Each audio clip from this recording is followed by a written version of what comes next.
Praise the Lord, ஹல்லேலூயா. கிறிஸ்துவுக்குள் பிரியமானவர்களே, இந்த அருமையான காலை வேளையிலும் தேவ சமூகத்துக்கு வந்தவங்க ஒவ்வொருவரையும் இயேசுவின் நினைற்று நாமத்தினாலே அன்பின் வாழ்த்துக்கள். இந்த ஓய்வு நாளில் தேவ சமூகத்துக்கு வந்திருக்கீங்க. நிச்சயமாக கர்த்தர் உங்களை ஆசீர்வதிப்பார். இன்றைய செய்தியை ஆண்டவர் கர்த்தர் ஆசீர்வதிக்கும்படியாக நம்ம கண்களை மூடி ஜெபிப்போம்.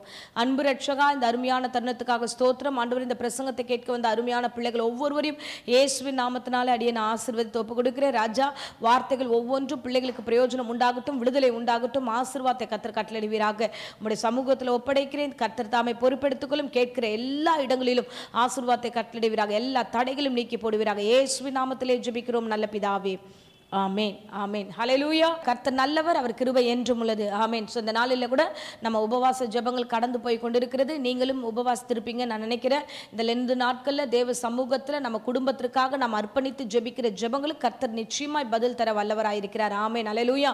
பாருங்க, காலத்தை பிரயோஜனப்படுத்திக்கங்கன்னு வேதவசனம் சொல்லுகிறது. இந்த காலம், இந்த நாட்களை நாம் விசேஷமாய் மாற்றிக்கொள்ள வேண்டும். ஆமேன், ஹல்லேலூயா. ஸோ இந்த நாட்களை விசேஷித்துக் கொள்கிறவன் கர்த்தருக்கென்று விசேஷித்துக் கொள்கிறான் என்று வேதத்தின்படி நாம இந்த நாட்கள் எல்லோரும் சேர்ந்து ஜெபிக்கிற ஒரு சூழ்நிலை இருக்கும் பொழுது இந்த காலகட்டத்தில் இருக்கிற பலத்தினால நம்ம எல்லாம் ஒன்றாய் சேர்ந்து ஜெபிப்போம்.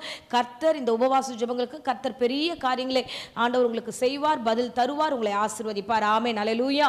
ஸோ ஒருவேளை அப்படி உங்களால் உபவாசிக்க முடியல, நீங்கள் பலவீனத்தோடு இருக்கீங்க, நீங்கள் மாத்திரை எடுத்துக்கிட்டு இருக்கீங்கன்னா நீங்கள் அதிகாலையில் எழுந்து தேவ சமூகத்தில் ஒரு 1 hour நீங்கள் வந்து ஆண்டவர் சமூகத்தில் ஒப்பு கொடுத்து ஜெபம் பண்ணுங்க. நிச்சயமாக கர்த்தர் உங்கள் ஜெபத்துக்கு பதில் கொடுத்து நடத்துவார். ஆமென். இம்மட்டும் காத்தவர் இனியும் நடத்துவார். இப்பொழுதும் வேத வசனத்துக்கு நேராக நம்முடைய கவனங்களை திருப்புவோம். யாத்திராகமம் 2ஆம் அதிகாரம் 24, 25 வசனத்தை நாம் வாசிப்போம். தேவன் அவர்கள் பெருமூச்சை கேட்டு தாம் ஆபிரகாமோடும் ஈசாக்கோடும் யாக்கோபோடும் செய்த உடன்படிக்கை நினைவு கூர்ந்தார். தேவன் இஸ்ரவேல் புத்திரரை கண்ணோக்கினார், தேவன் அவர்களை நினைத்தருளினார். ஆமென், ஹல்லேலூயா. கர்த்தர் நல்லவர். இந்த நாட்களில் கர்த்தர் நம்மோடு பேசுகிற தேவனாய் இருக்கிறார். பாருங்க, இங்க வேத வசனம் சொல்லுகிறது, இஸ்ரவேல் ஜனங்க ஆண்டவரை நோக்கி அவர்கள் பெருமூச்சோடு கூட அவர்கள் வேண்டுதல் செய்கிறாங்க. எகிப்து தேசத்துல அவங்க 430 வருஷம் அடிமைகளா இருக்கும்போது அங்கே நடக்கிற உபத்திரவங்கள், அங்கே நடக்கிற பிரச்சனைகளுக்கு மத்தியில் அவர்கள் சோர்ந்து போய், ஆண்டவரே இந்த நெருக்கடியில் என்னால் ஜீவிக்க முடியல அப்படின்னு அவர்கள் புலம்பலோடு அழுகையோடு கூட பெருமூச்சுட்டு, இது எப்பொழுது மாறும், என் நிலைமை எப்பொழுது மாறும், ஆண்டவர் என்னை எப்பொழுது சந்திப்பார் என்று அவர்கள் தத்தளித்து கொண்டு தேவனை நோக்கி தேடுகிறார்கள். ஆமென், ஹல்லேலூயா. அங்க வசனம் சொல்லுகிறது, அவர்கள் பெருமூச்சை கர்த்தர் கேட்டார், தேவன் கேட்டார். இந்த வசனத்தில் நம்ம தொடர்ந்து நம்ம கடந்து பார்த்தோம்னா ஆண்டவர் அவர்கள் கூக்குரலை கேட்டார் என்று வேதம் சொல்லுகிறது. அவர்கள் படுகிற பாடுகளை கர்த்தர் கண்டார் வசனம் சொல்லுகிறது. எல்லாவற்றையும் பார்த்தார். கடைசி அவங்க பெருமூச்சையும் கர்த்தர் கேட்கிறார். கேட்டு அவர் வசனம் சொல்லுகிறது, அந்த பெருமூச்சோடு ஆபிரகாமோடும் ஈசாக்கோடும் யாக்கோபோடும் செய்த உடன்படிக்கை அவர் நினைவு கூர்ந்தார். ஆமென், ஹல்லேலூயா. ஆபிரகாமுக்கு கர்த்தர் ஒரு வாக்கு கொடுத்திருந்தார். என்ன வாக்கு கொடுத்திருந்தார்? உன் சந்ததியை நான் ஆசீர்வதிப்பேன், உன் சந்ததியை பெருக பண்ணுவேன் என்று வாக்கு கொடுத்திருந்தாரே. ஆண்டவர் தம் பிள்ளைகளுக்கு கொடுத்த வாக்குத்தத்தத்தை நினைத்து இந்த நாட்கள் அந்த இஸ்ரவேல் ஜனங்களை விடுவிக்கும்படியாக என் தேவனாகிய கர்த்தர் அவர்கள் மத்தியில் இறங்கினார். ஆமென், ஹல்லேலூயா. நம்ம ஆண்டவர் எப்பேற்பட்டவர் தெரியுமா? பெருமூச்சை ஆண்டவர் சும்மா கடந்து போகிற தேவன் இல்லை. நம்ம பெருமூச்சு விட்டு யார்கிட்டயாவது எங்க வீட்டில் இப்படி எல்லாம் நடக்குது நம்ம ஏதாவது சொன்னோன்னு வச்சுக்கோ, அவங்க அதை எதிர்த்து கேட்கறவங்க எப்படி கேட்பாங்கன்னா நம்மளை அசால்ட்டா தான் பார்ப்பாங்க. இவங்க சும்மாவே அப்படிதான் பேசுவாங்க, எல்லாத்துக்கும் அவங்க அப்படிதான் பேசுவாங்க. நம்ம பெருமூச்சை வந்து அவங்க வந்து கன்சிடர் பண்ணவே மாட்டாங்க. ஆனா தேவன் அப்படி கிடையாது. நீங்கள் கூக்குரல் இடும் போதும், நீங்கள் புலம்பும் போதும், நீங்கள் அழும் போதும், நீங்கள் பெருமூச்சு விடும் போதும் என் தேவனாகிய கர்த்தர் அந்த சத்தத்தை கேட்பார். கேட்டதுனால தான் வசனம் சொல்லுகிறது, தேவன் அவர்களை நினைத்தறினார், தேவன் அவர்களை கண்ணோக்கினார், தேவன் நினைவு கூர்ந்தார் என்று தொடர்ந்து அந்த 3 வார்த்தைகளை நம்ம பார்க்கிறோம். பாருங்க, தேவன் அந்த பெருமூச்சை பார்த்து நினைவு கூர்ந்து கண்ணோக்கி அவர்களை வழி நடத்தினார். ஆமென், ஹல்லேலூயா.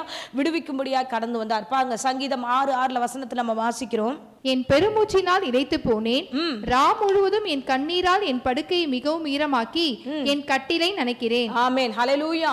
சோ தம் தேவ பிள்ளைகள் அந்த பிரச்சனையோடு பெருமூச்சோடு தன்னுடைய கட்டில உட்கார்ந்து அழுதுகிட்டு இருக்கிறதை கண்ணோக்குகிற தேவன் அப்படியே விட்டுட்டு போற தேவன் அல்ல.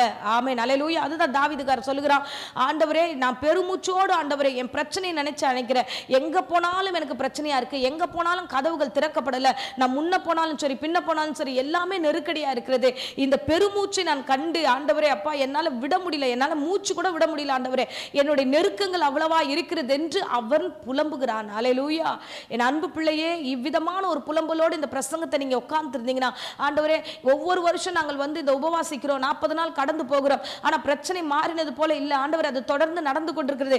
என்ன செய்வதென்று புரியாம பெருமூச்சோடு காத்திருக்கிறீங்களா? என் தேவனாகிய கர்த்தர் உங்கள் பெருமூச்சை கேட்கிறவராக இருக்கிறார். ஆமென். அல்லேலூயா, அல்லேலூயா. கர்த்தர் நல்லவர். இதே மாதிரி யோனாவை குறித்து நம்ம வாசிக்கிறோம். யோனா 2ஆம் அதிகாரத்துல நம்ம வாசிச்சோம்னா அங்க வசனம் சொல்லுது, என் நெருக்கத்துல நான் கர்த்தரை நோக்கி கூப்பிட்டேன். வாசிப்போம். என் நெருக்கத்தில் நான் கர்த்தரை நோக்கி கூப்பிட்டேன். அவருக்கு ஏற்பட்ட நெருக்கத்துல கர்த்தரை நோக்கி கூப்பிட்டார். ஆமென். அல்லேலூயா. சோ ஒரு பெரிய மீனின் வயிற்றுக்குள்ளாக அவர் இருக்கிறார். அவரால் வெளியில வர முடியல. அந்த மீன் வயிற்றுக்குள்ள இருக்கிற நெருக்கடியான சூழ்நிலைகள், பிரச்சனையான சூழ்நிலை, கர்த்தரை நோக்கி கூப்பிட்டார். பாருங்க, அது மகா ஆழத்துல, கடல் ஆழத்துல இருக்குது அந்த மீன். அதோட வயிற்றுக்குள்ள, அதுக்கு மேல இந்த மீனோட வயிற்றுன்னு போது எப்படி இருந்திருக்கும்? நம்ம நினைச்சு பார்த்தாலே பயமா இருக்கும். உயிரோட இருக்கிறோமா இல்லையா, நமக்கு நெக்ஸ்ட் என்ன நடக்கும் அப்படின்னு தெரியாத ஒரு நெருக்கம். ஆமென். அல்லேலூயா. இன்றைக்கு அப்பேற்பட்ட நெருக்கங்கள்ல அநேகர் கடந்து போகிறவர்களா இருக்கலாம். நிறைய பிள்ளைங்க பேர் என்கிட்ட வந்து பேசுவது உண்டு, ஆண்டவரே ஆண்டவர் வந்து என் ஜெபத்தை கேட்கல, ஆண்டவர் வந்து எனக்கு எதுவுமே செய்யல அப்படின்னு சொல்லி பல பேர் வந்து புலம்புவது உண்டு. இல்ல, கர்த்தர் எந்த நெருக்கத்துல இருந்தாலும் உங்கள் நெருக்கத்திலிருந்து அவர் பதிலை கொடுப்பார். எங்கிருந்து நீங்க கூப்பிட்டாலும் அவர் கேட்பாரு. இவர் ஆழியிலிருந்து, சமுத்திரத்தின் ஆழத்திலிருந்து அவர் வந்து எங்க இருந்துன்னா அந்த மீனோட வயிற்றுக்குள்ள இருந்து அவர் கூப்பிடுகிறார். ஐயோ, இந்த ஆழி என்னை சூழ்ந்து கொண்டிருக்கிறது, அங்க பிரச்சனை பெருசா இருக்கிறது, என்னால எதுவுமே பண்ண முடியல. இந்த கூக்குரலை கர்த்தர் கேட்கிறாரு. தான் அவர் சொல்றாரு, நெருக்கத்துல நான் கர்த்தரை நோக்கி கூப்பிட்டேன்னா, அந்த இருட்டுல, அந்த பிரச்சனை இல்ல, அந்த மீன் வயிற்றுக்குள்ள போராட்டமான ஒரு சூழ்நிலை நான் கூப்பிட்டேன்.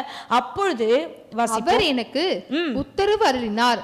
நான் பாதாளத்தின் வயிற்றிலிருந்து கூக்குரலிட்டேன், நீர் என் சத்தத்தை கேட்டீர். ஆமென். அல்லேலூயா. சாட்சி கொடுக்கிறார்.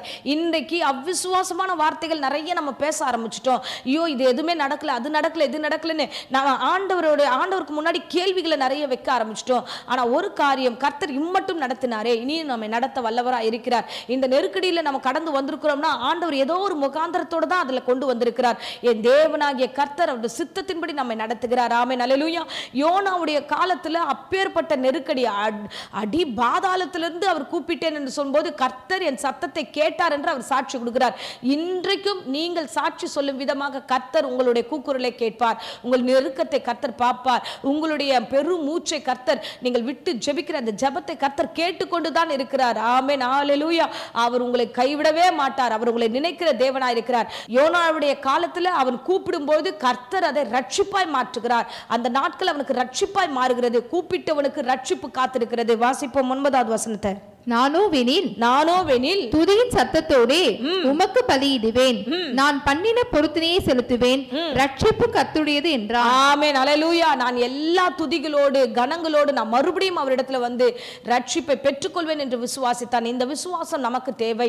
இந்த நம்பிக்கை நமக்கு தேவை. எப்பொழுது தெரியுமா? ஆழத்தில் இருக்கும் பொழுது, நம்ம நெருக்கப்பட்ட சூழ்நிலை இருக்கும்போது, புலம்புகிற ஒரு சூழ்நிலை இருக்கும்போது, தேவனை நாம் விசுவாசித்து இவ்விதமா நாம் சொல்லும் போது நிச்சயமாய் கர்த்தர் நம்மளை ரட்சித்து வழி நடத்த வல்லமுள்ள தேவனாய் இருக்கிறார். ஆமென். அல்லேலூயா, அல்லேலூயா. நாம் நினைக்கிறோம் நாம தான் பெருமூச்சு விட்டு நம்ம ஜெபிக்கிறோம், நாம தான் ரொம்ப கஷ்டப்படுறோம், நம்மனால நெருக்கப்படுகிறோம். இல்ல, என் தேவனாகிய கர்த்தர் நமக்காகவும் அவர் பாடுபட்டிருக்கிறார். இரட்சகராகிய இயேசு கிறிஸ்து நமக்காக வாக்குகள் அடங்கா பெருமூச்சோடு உனக்காகவும் எனக்காகவும் அவர் திறப்பில் நின்று வேண்டிக் கொள்ளுகிற தேவனாய் இருக்கிறார். வாசிப்போம். ரோமர் 8ஆம் அதிகாரம் 26ஆம் வசனத்தை நாம் வாசிப்போம். அந்தபடியே ஆவியானவரும் நமது பலவீனங்களில் நமக்கு உதவி செய்கிறார்.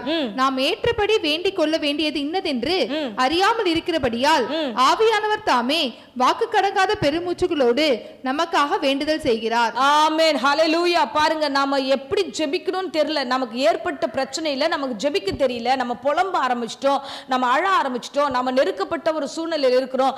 அப்படிப்பட்ட சூழ்நிலையில நாம ஜெபிக்கல, ஆனா தேவன் நமக்காக ஜெபிக்கிறார். வசனம் சொல்லுகிறது, வாக்குகள் அடங்கா பெருமூச்சோடு அவர் உங்களுக்காகவும் எனக்காகவும் வேண்டுதல் செய்கிறார். அல்லேலூயா. நான் நெருக்கத்தில் இருக்க, நான் பிரச்சனையில் இருக்க, நான் ஆழியில் இருக்க, நான் வந்து இப்படிப்பட்ட ஒரு சூழ்நிலை இருக்கிறேன்ட்டு குமிரி பெருமூச்சு விட்டு அழுது கொண்டிருக்கிற அருமையான விசுவாசிகளே, உங்கள் பட்சத்தில் கர்த்தர் உங்களுக்காக ஜெபிக்கிறவராய் அவர் காற்றிருக்கிறார். ஆமென். அல்லேலூயா. அவர் உங்கள் பட்சத்தில் இருக்கிறார், உங்களோடு கூட இருக்கிறார், உங்களை நடத்த அவர் வல்லமுள்ள தேவனாய் இருக்கிறார். ஆமென். அல்லேலூயா. இயேசு கிறிஸ்து தான் ஊழியம் செய்து கொண்டிருந்த காலகட்டத்தில் அவனிடத்தில் ஒரு பிள்ளையை கொண்டு வருகிறார்கள்.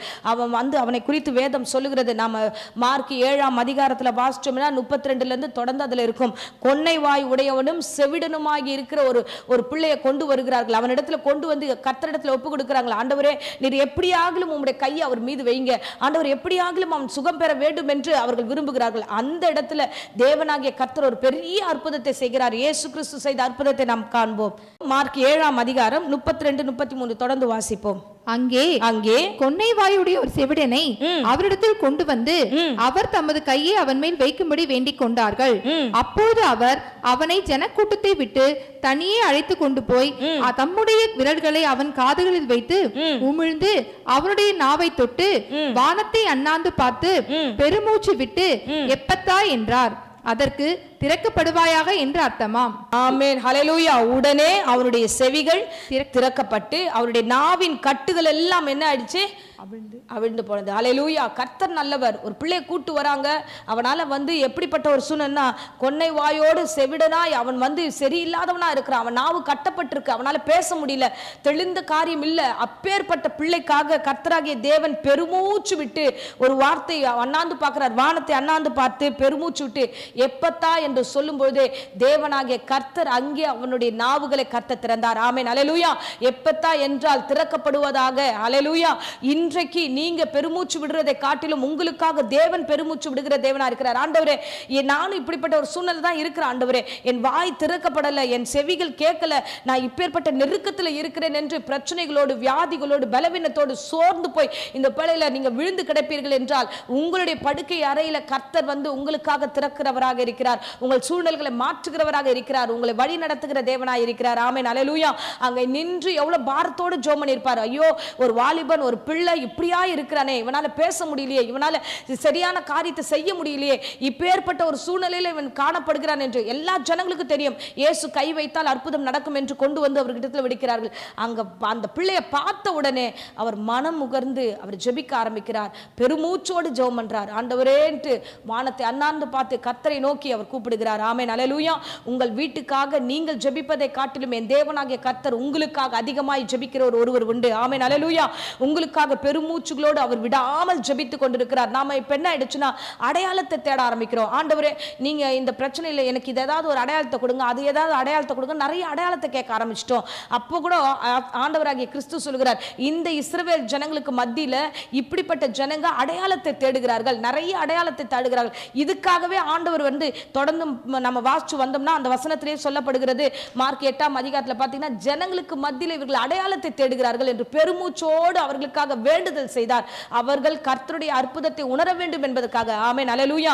நீங்க அடையாளத்தை எல்லாம் தேடாதீங்க. தேவன் உங்களுக்காக ஜெபிக்கிறார். உங்களுக்காக ஜீவனை விட்டவர், உங்களுக்காக மறுபடியும் உயிரோடு எழுந்து வந்தவர், உங்களுக்காக கர்த்தர் சகலத்தின் நன்மைக்கு எதுவாய் செய்ய அவர் வல்லமுள்ள தேவனாய் இருக்கிறார். ஆமென், ஹல்லேலூயா. ஒரு பிள்ளையை கண்ட உடனே, அவன் இருக்கிற நிலைமையை கண்ட உடனே கர்த்தர் பெருமூச்சு விடுகிறார் என்றால் அவர் நமக்காக பரிதபிக்கிற தேவனாய் இருக்கிறார். ஆமென், ஹல்லேலூயா. ஒரு நாளும் அவர் உங்களை கைவிட மாட்டார். ஆமென். இந்த ஏழைகளுடைய ஜெபத்தை அவர் கேட்கிறவர். ஏழைகளின் ஜெபத்தை அவர் கேட்கிறவர். சங்கீதத்தில் நம்ம வாசிக்கிறோம். சங்கீதம் 12ஆம் அதிகாரம் 5ஆம் வசனத்தில் இவ்விதமாய் வசனம் சொல்கிறது, ஏழைகள் பாழாக்கப்பட்டது நிமித்தமும் எளியவர்கள் விடும் பெருமூச்சு நிமித்தமும் நான் இப்பொழுது எழுந்து அவன் மேல் சீறுகிறவர்களுக்கு அவனை காத்து சுகமாய் இருக்க பண்ணுவேன் என்று கர்த்தர் சொல்லுகிறார். ஆமென், ஹல்லேலூயா. சோ ஏழைகளுடைய ஜெபத்தை ஆண்டவர் கேட்கிறவர். ஆமென், ஹல்லேலூயா. இந்த எளியவர்கள் விடுகிற அந்த பெருமூச்சை கர்த்தர் பார்க்கிறார். பாழாக்கப்பட்டது நிமித்தமாய் பெருமூச்சு விட்டு அழுது கொண்டிருக்கிறவர்களுடைய குடும்பங்களுக்காக என் தேவனாகிய கர்த்தர் எழுந்தருளி அநேக கண்கள் சாட்சியாக அந்த சரீரங்களை ஆசீர்வதிப்பார். அநேக சாட்சிகளாக குடும்பங்களை ஆசீர்வதிப்பார். நீங்க எதற்காக பெருமூச்சு விடுகிறீர்களோ ஆண்டவராகிய கிறிஸ்து அந்த பெருமூச்சை கண்டு கர்த்தர் உங்களுக்காகவும் பெருமூச்சு விட்டு அவரே ஜெபித்து உங்களுடைய காரியங்களை மாற்ற அவர் வல்லமுள்ள தேவனாய் இருக்கிறார். ஆமென், ஹல்லேலூயா. சோ உங்களுடைய வாழ்க்கையில இப்பொழுதே எல்லாவற்றும் திறக்க அவர் வல்லமுள்ள தேவனாய் இருக்கிறார். இந்த 40 நாள் எதை குறித்தும் யோசிக்காதீங்க, புலம்பாதீங்க, அழாதீங்க, பயப்படாதீங்க, ஐயோ என்று போகாதீங்க. இந்த 40 நாள் முடிந்த அளவுக்கு இந்த தேவ சமூகத்தில் நம்ம கடந்து வந்து கொண்டிருக்கிறோம். இந்த ஜெபத்தை நீங்க தொடர்ந்து ஜெபம் பண்ணிட்டே இருங்க. உங்க வீட்டில் ஒரு பெரிய காரியத்தை கர்த்தர் செய்வார். அங்க வசனத்தில் சொல்லப்படுகிறது போல செவிடன் வந்து செவிகள் கேட்கத்தக்கதாகவும் அவனுடைய நாவுகள் கட்டுகள் அவிழ்க்கத்தக்கதாகவும் அவனுடைய சரீரத்தில் ஒரு பெரிய மாற்றத்தை கொடுத்தது போல உங்கள் வாழ்க்கையில, உங்கள் வீடுகளில் இருக்கிற மனுஷனுடைய வாழ்க்கையில ஒரு பெரிய மாற்றத்தையும் ஒரு பெரிய டர்னிங் பாயிண்டை கர்த்தர் தருவார். அவர் தந்து உங்களை ஆசீர்வதிப்பார். ஆமென், ஹல்லேலூயா. எப்பத்தா என்று சொன்னது உங்களுக்கு மாத்திரம் அல்ல, சோ உங்க வீட்டில் இருக்கிற ஒவ்வொரு ஜனங்களுக்காகவும் நன்மைகளை ஆண்டவர் திறந்தருளுவார். ஆசீர்வாதத்தின் கதவுகளை கர்த்தர் திறந்தருளுவார். நன்மையான காரியங்களை நீங்கள் காணப்போகிறீர்கள். ஆமென். எளியவர்களையும் ஏழைகளையும் அவர் கைவிடுவதில்லை. திக்கற்றவர்களையும் அனாதைகளையும் கர்த்தர் கைவிட மாட்டார். ஒதுக்கப்பட்டவர்களை கர்த்தர் கைவிட மாட்டார். அவர் இறங்கி வந்து உங்களுக்காக பதில் செய்வார். இறங்கி வந்து நன்மையானவைகளை திறந்தருளுவார். கர்த்தர் ஆசீர்வதிப்பார். ஆமென். அல்லேலூயா.